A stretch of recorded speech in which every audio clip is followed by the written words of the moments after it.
Welcome to the Piston Fanatic. I'm your host, Dave Dalton, and I'm excited to share my passion and perspective of our Detroit Pistons as we go on this fantastic voyage together. I've been a diehard Piston fan since the days of Dave Bing and Bob Lanier. I've also been the varsity basketball coach of a very successful program in northern Michigan. I want to thank all of you for listening. If you haven't subscribed already, please do so. Click on that like button. Well, our Pistons tonight, we got punked by the Timberwolves. 123 to 104. The Pistons completely came out and outplayed them, even though we were playing shorthanded without Cade, without Tobias. We were outplaying them completely. We were up by 16 at one time, and then a fight breaks out, and we were up by 10. We were just completely outplaying them, and then the game just flipped around on us, and the Timberwolves got every call. The referees, I felt like, were completely intimidated by the crowd and by the Timberwolves, and so it just was bad news. But our guys hung in there tough. Man, this game, so we were playing without anybody. We have Holland gets ejected. He played only like 7 minutes. Stu gets ejected. Stu only plays, Stu played 7 minutes, Sasser played 6 minutes, and Holland played 7 minutes. And they all got ejected. And we needed them because we're playing without Cade and without Tobias. We're already shorthanded. And then JB gets kicked out. So it just was a disaster. And, you know, if you watch the game, watch what happened. So Naz Reid, who I like, he probably won't sign with the Pistons now. I would like to have him. He's the kind of player I'd like to have on our team. Holland just barely fouls him, but Holland's got a reputation. He just kind of grabs him by the wrist as he goes in for a basket. And Naz Reid just comes out there and he starts shaking his finger and runs right at Holland and just starts shaking. Then DiVincenzo runs up and just throws his elbows right up under Holland's chin. Holland starts stuff. Holland causes stuff. This time Holland did not do it. Holland did not start it. And then everything just broke loose. And then obviously Stu gets in there and Sasser gets in there. But DiVincenzo was really the one that escalated everything. Well, Naz Reid started it, but DiVincenzo was the one because he was just mad. He was just mad. Stu pushed him a little bit earlier in the game, and he pushed Reid a little bit earlier in the game, and so they just couldn't take it. They just were anyway. And then their coach comes out and says after the game that, oh, they're a physical team, you know. And I knew this was coming. And then he tried to put the blame on the Pistons, but we don't back down. We didn't back down, and so that it just hurts, man, because we were like I said, we were 96 with 8 minutes left in this game, and we were playing without all our guys. We're playing without 5 guys that are key players on our team and our leading scorers. Well, if you count Ivy, we were missing our 3 leading scorers. And I hated the crowd. I hated the Timberwolves and their players. They're all front runners. They're front runners when all of our players are ejected and Cade and Tobias are on the bench. Things start going right from them. They're just front runners. They're a weak-minded team. I would say, I've said this before, Anthony Edwards is one of the 5 best players in the NBA from the neck down, but not from the neck up. And he fouled Beasley once. He hit him 3 times. First he charged somebody. He had a charge against him, and he's just whining and yelling. And this coach didn't even challenge it because it was obvious charge. Then he comes down. Beasley, he fouls him 3 times, and he wants a challenge. So just to appease him, the coach challenges it, and the challenge it didn't get overturned. So he got called for the foul. But yeah, he's a great player. In the first half when things weren't going good, he had 5 points. He was 2 for 8, 0 for 3 on threes. Second half, once our team was off the court, ejected or on the bench, injured, he was 7 for 11. From the floor, he had 20 points in the second half, and so 4 for 7 on 3. So anyway, it was frustrating. I'm just amazed at our guys, and I'm amazed that we came out and played with them. We were up by 16 at one time, and we're playing shorthanded without 2 of our best players, and we just got a lot of gutsy guys. Beasley came out. He knocked down like 4 threes in a row in like a 2-minute span. He was 6 for 10 on threes in the first half. Second half, he was 0 for 3. But they were grabbing him, and they called it once in a while, but they just grabbed him away from the ball. They weren't even going to let him cut. They were just grabbing him and tackling him before he could even get cut. So that's why he couldn't get threes. He still ended up with 27 points, but he didn't. They weren't going to let him shoot threes because he was killing them. But they were just grabbing him. So yeah, it was unfortunate, but at least the Bucks lost tonight. They lost 145 to 124 to the Hawks. So the Pistons are 42 and 33, and the Bucks are 40 and 34. So we're still a game and a half ahead of them for the number 5 spot. Which again, we're not even sure what really matters. If we're 5th or 6th, we're not going to have home court. And um, do we want to play the Knicks or do we want to play? A lot of people debate: do we want to play the Knicks or do we want to play the Pacers? And it's just it doesn't matter. It's just whoever we get to play, we play. So people spend a lot of time discussing it, and it kind of tickles me. We're going to play whoever we get matched up against. So. Yeah, the Timberwolves and their fans, they were all cheers. They couldn't do anything. The first quarter, we shut them down. We locked them up. They had 6 points in the first 6 minutes of the game, and Gobert had all of them. And then they still ended up with only 20, but they were shooting a shot from on the other side of half court, and Ron Holland fouls them. I mean, it was just a boneheaded play. You just got to get out of their way, and then they made 2 out of the 3 free throws, so they ended up with 20 points at the end of the first quarter. But yeah, it was. You can see I'm a little bit fired up, but we still got this thing. We still got Stu, and we all love Stu, and Stu's such a key part of our team. But now he got 2 techs tonight. Now he has 14. After the 16th technical, you're suspended for a game. And then I don't know. I should know this, because I knew it from when Rashid played. There's another thing. I don't know if after every 2 fouls you get after that, I'm not sure if you might get suspended. So I don't know how that carries over, or if it starts over in the finals. But Draymond Green cost the Warriors a championship because he couldn't control himself. And Stu sometimes just pushes guys, and I like that he sticks up for people. I like that he doesn't back down from people. I like that he's physical. He had 2 fantastic. Naz Reid went in for a dunk. They can't dunk it if Stu's hands in front of the rim, and Stu has that timing, and he just gets up there, and he's not afraid. He's not afraid to get dunked on, and he blocked his shot. I think he might have blocked one of Rudy Gobert's shots tonight too.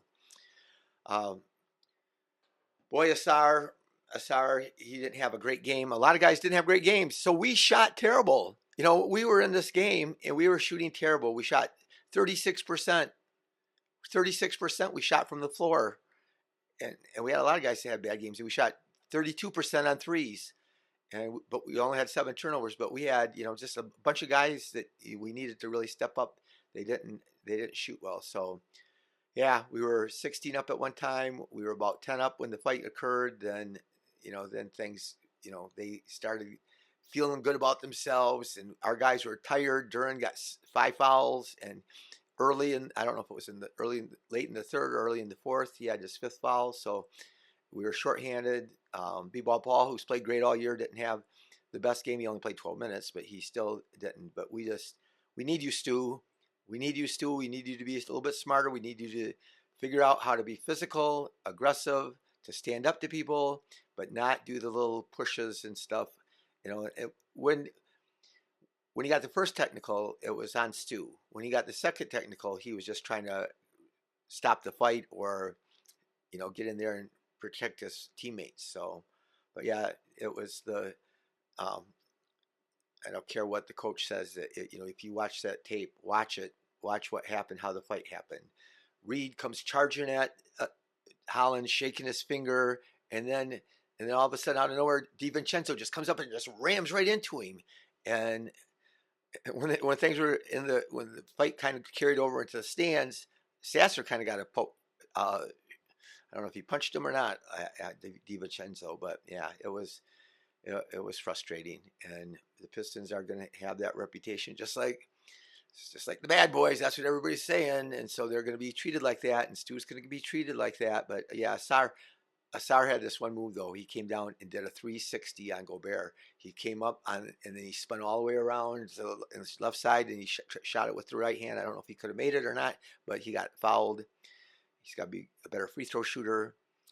But yeah, Holland, he barely fouled Naz, and so that's just I don't know what Naz Reid was all mad about. But the fans in Minnesota love Naz Reid just like we love Stu. So there's something about him. That's why I kind of wanted us to get him. But um, anyway, I'm going to talk about a little thing that happened. I just saw this. And so yeah, I'm sure you can Google it on the internet. Stephen A. Smith, who thinks he's the smartest person in the world, but he's not. This is before the season started.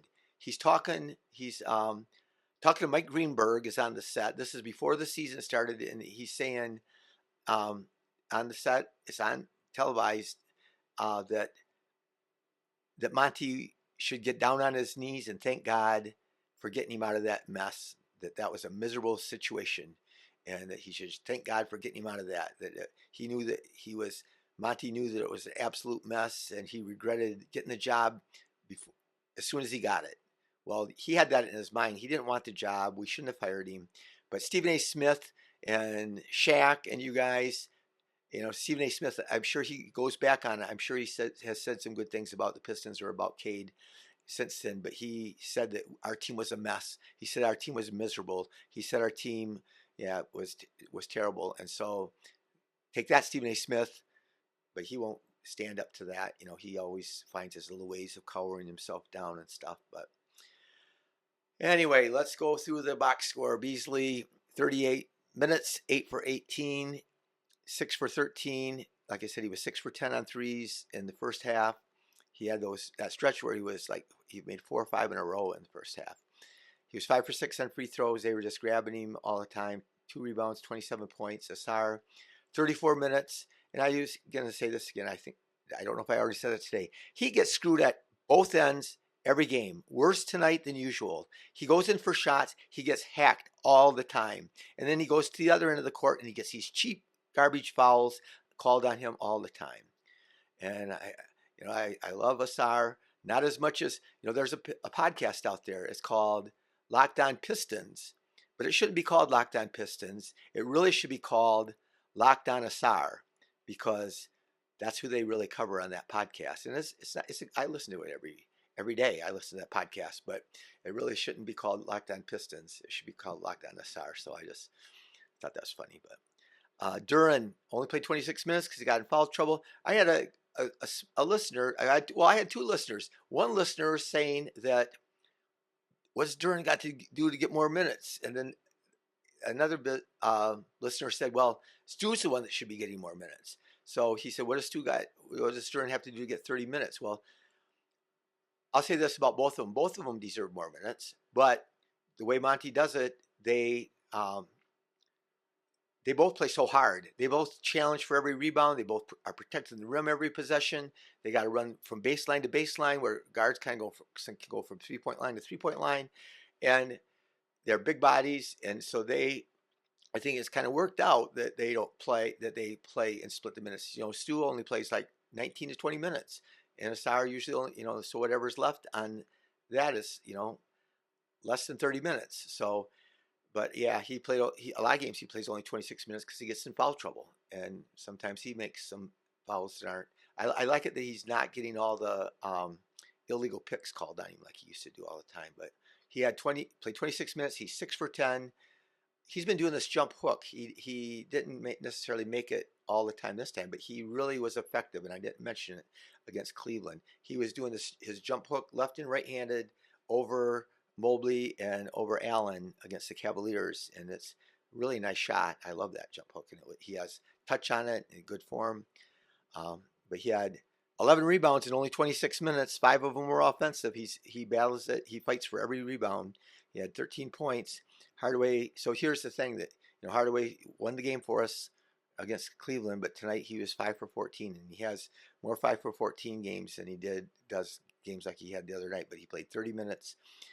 Shooter played 33 minutes. He's a gamer. He's a fighter. I'm glad we have him, but he's not shot well for us. He shot so well for the Nets at the beginning of the season. He shot high percentages. He shot poorly for the Warriors in his time with the Warriors this year, and then he's not shot well at all. So he was 3 for 12 and 0 for 4 on threes and 5 for 6 from the free throw line. But he keeps on playing. He like I said, he keeps on fighting on defense. He keeps on scrapping on offense, and I'm glad we got him, but we don't want him playing 33 minutes and having to take a lot of shots. But he needed to tonight. I mean, when we were down to, we had all those players out, so that it just was hurtful. So, Tech, so this is another one of our guys. He had a terrible game, and these are the games when you need guys like that. When he hasn't.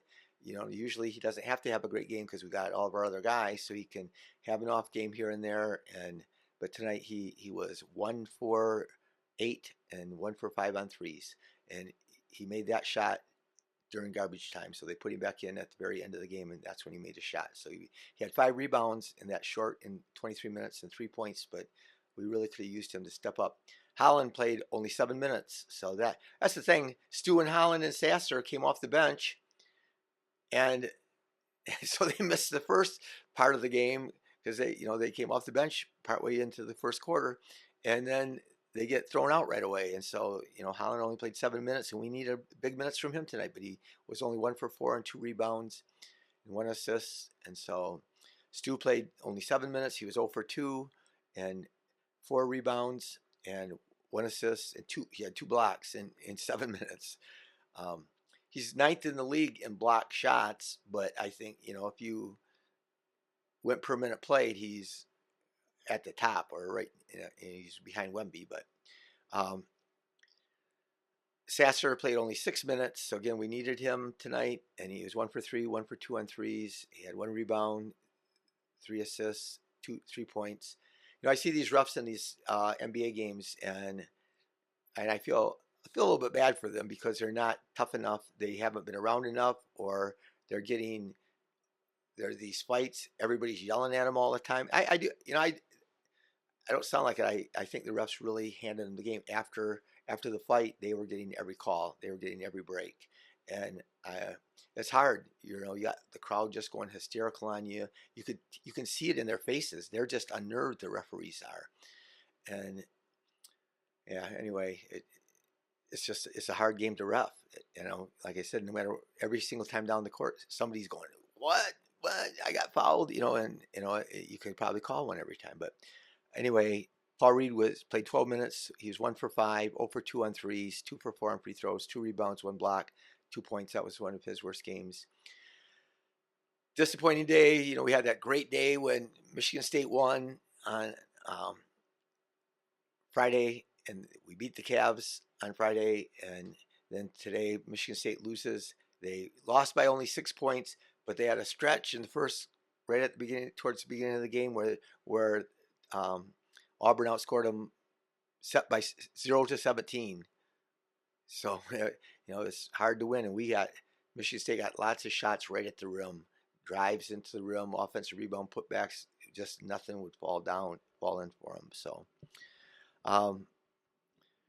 yeah, I'm worn out from that game. I can tell you that. And then there was a stupid challenge with Randall, and he got the benefit of the call, and it was the wrong call. And I'm just, like I said, I'm sorry I'm babbling here, so I'm gonna let you go. But I thank you for listening. Got to bounce back, man. We got to come back and play again right away, and we're gonna have try to catch the Pacers and try to stay ahead of the Bucks. But we just, we got to play Wednesday on national TV against against Oklahoma City. Hopefully Cade will be playing. Hopefully Tobias will be playing.